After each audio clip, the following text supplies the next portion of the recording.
बिस्मिल्लाहिर्रहमानिर्रहीम। अस्सलाम वालेकुम।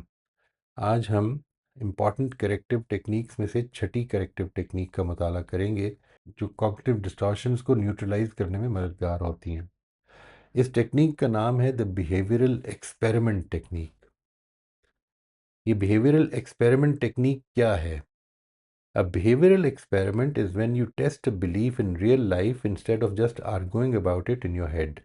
बजाय इसके कि उसके बारे में सिर्फ सोचते रहें, हम उसको टेस्ट आउट करके देखते हैं।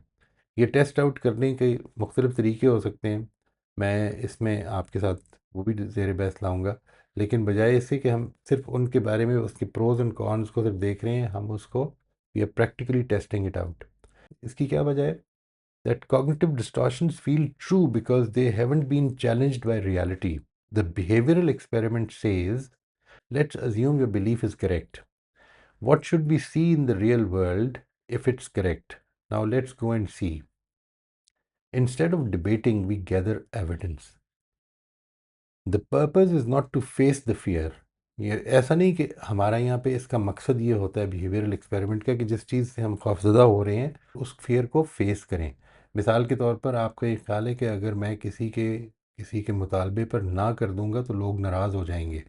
तो ये जो फियर है मेरे अंदर कि मैंने लोगों को नाराज़ नहीं करना है, इसका मकसद ये नहीं कि मैं उनको नाराज़ करके देखता हूँ या होते हैं तो फिर हो जाएं।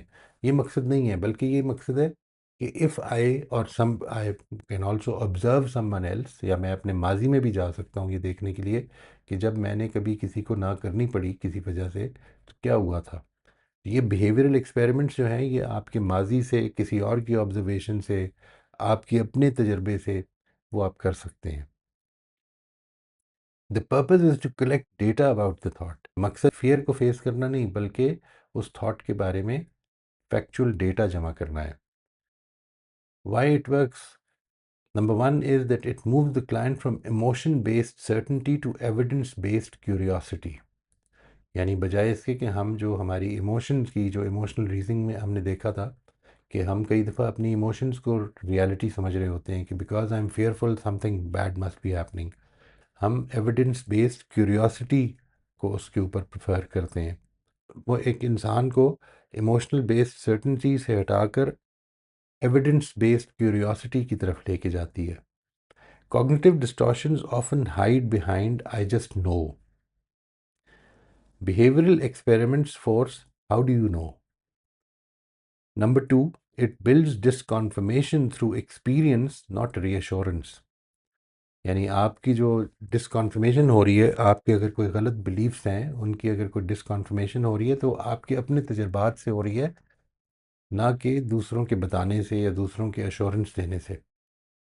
इट स्ट्रेंथन्स एजेंसी, ओनरशिप, यानी एजेंसी से मुराद है ओनरशिप डेवलप होती है। The client experiences I can test my thoughts, I am not a prisoner of them.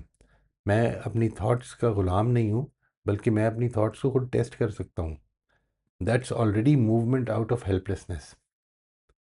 Number चार ये कि it doesn't require instant perfection. ऐसा नहीं कि आपका 100% रिज़ल्ट ख़त्म हो जाएगा या आपकी थॉट ख़त्म हो जाएगी। कई दफ़ा ये होता है कि वो जो थॉट है उसके बारे में पता चल जाता है कि ये इतनी एब्सोल्यूट नहीं है जितनी मैं समझ रहा था। यानी हर जगह पे ये अप्लाई नहीं होती, ये हो सकता है कि सिर्फ एक महदूद दायरे में अप्लाई होती हो। Even if the experiment goes a bit badly, the data is still useful. For instance, okay, one coworker seemed cold, but two were normal. So the world is not 100% rejection. My mind was predicting 100%. मैं उसको absolute level पे देख रहा था, जबकि वो absolute नहीं बल्कि कुछ लोगों की राय ये भी थी। दैट ब्रेक्स ऑल और नथिंग थिंकिंग। इसको करना कैसे है, इसके ऊपर भी थोड़ा सा गौर कर लें। स्टेप वन इसका ये है कि identify the target belief. You pull out one clear testable statement. ये टेस्टेबल स्टेटमेंट जो है it can not be I am worthless, this is not testable, that's too global. ठीक है, ये तो बहुत जनरलाइज स्टेटमेंट है। Something like if I ask a question in class people will laugh at me, if I ask a question in class people will make fun of me. Phrase this as a prediction about what will happen next time X happens. आपने ये जो अपना belief है इसको इस तरह से phrase करना है कि जब मैं ऐसा करूँगा तो फिर ये होगा, इसको टेस्ट करना है। स्टेप 2 ये है कि make a specific prediction with numbers. यानी क्या करेंगे, आप अपने आप से पूछेंगे कि exactly what do you think will happen, how sure are you, give me a percentage. इसकी मिसाल ये है कि if I ask a question in class at least 3 people will laugh and I will feel humiliated, I am 90% sure. Numbers की क्या ज़रूरत है? Because later we are going to compare what they predicted versus what actually happened. That gap is where insight comes from. This step already weakens emotional reasoning. I feel scared, so danger must be real, because now we are forcing the fear to take a measurable shape. हमारा जो emotional reasoning है वो automatically थोड़ी सी weaken हो जाती है, because we are now forcing the fear to take a measurable shape. वो देखेंगे कि कितना पूरा होता है, कितना होता है, let's see how much it happens. जो मेरा अनकंसिडर्ड बिलीफ है कि ये तो हर दफ़ा इस तरह हो जाएगा, let me just try it out. Step 3 ये है कि design the experiment. Now you plan a small safe real world test. अब आपने एक इसमें अगेन जिस तरह मैंने पहले अर्ज़ किया, आप अपने माजी के ऊपर भी गौर कर सकते हैं, दूसरे लोगों के ऊपर भी गौर कर, ये तो सेफेस्ट है ना, इसमें तो अब कुछ भी नहीं होना। यानी ये देख सकते हैं किधर किधर मेरी ये बात गलत साबित हुई है। Think about it in your past, think about others who are doing that but are not facing that cost, जो कि आपके ख्याल में फियर है जिसके बारे में। और इसी तरह से अपने लिए एक safe small safe real world test जो है उसको भी डिज़ाइन कर सकते हैं। इसमें जो चीज़ इंपॉर्टेंट है याद रखनी वो ये कि हम इन थॉट्स को, we are not trying to prove them wrong, we are trying to discover what happens. The tone is curiosity, not debate. और स्टेप 4 ये है कि run the experiment and gather data. Carry out the experiment and record what actually happened, how did other people react, उनके words, उनकी tone, उनके facial expressions क्या थे, what happened to me physically and emotionally, was the feared disaster as bad, less bad or more bad than predicted। यहाँ पे जो important चीज़ note करनी है वो ये कि we record facts and observable data, not interpretations. Step 5 ये है कि reflect and update the belief. अब आपने इसमें सबसे पहले ये कंपेयर करना है कि प्रिडिक्टेड क्या था मेरा, 90% श्योर पीपल विल लाफ, और ऑब्जर्व्ड क्या है, 2 people laugh, teacher actually affirmed me. फिर अपने आप से ये पूछें, given this result how sure am I now about my original belief, what might be a more balanced belief going forward। Often we are not jumping to everything is fine, everyone loves me. We are moving to something more realistic, like asking a question doesn't automatically lead to humiliation. Sometimes people are actually okay with it. That shift is huge. It turns an absolute distortion into a nuanced, testable, revisable belief। इसको journal कैसे करना है? सबसे पहले आप ये लिखेंगे कि बिलीफ बीइंग टेस्टेड क्या है।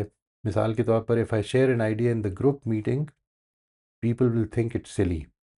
मेरी प्रिडिक्शन क्या है इसके बारे में? 70% चांस ये है कि पीपल विल डिसमिस इट और जज मी। एक्सपेरिमेंट का प्लान क्या है? I will share one idea in tomorrow's meeting politely and confidently. और वाकया क्या हुआ, अब उसको नोट डाउन करना है। I shared a suggestion on improving client response scripts, 2 members appreciated it, one added a helpful point, no one dismissed me। और evidence क्या लर्न किया है? My fear was exaggerated, people are generally open and constructive.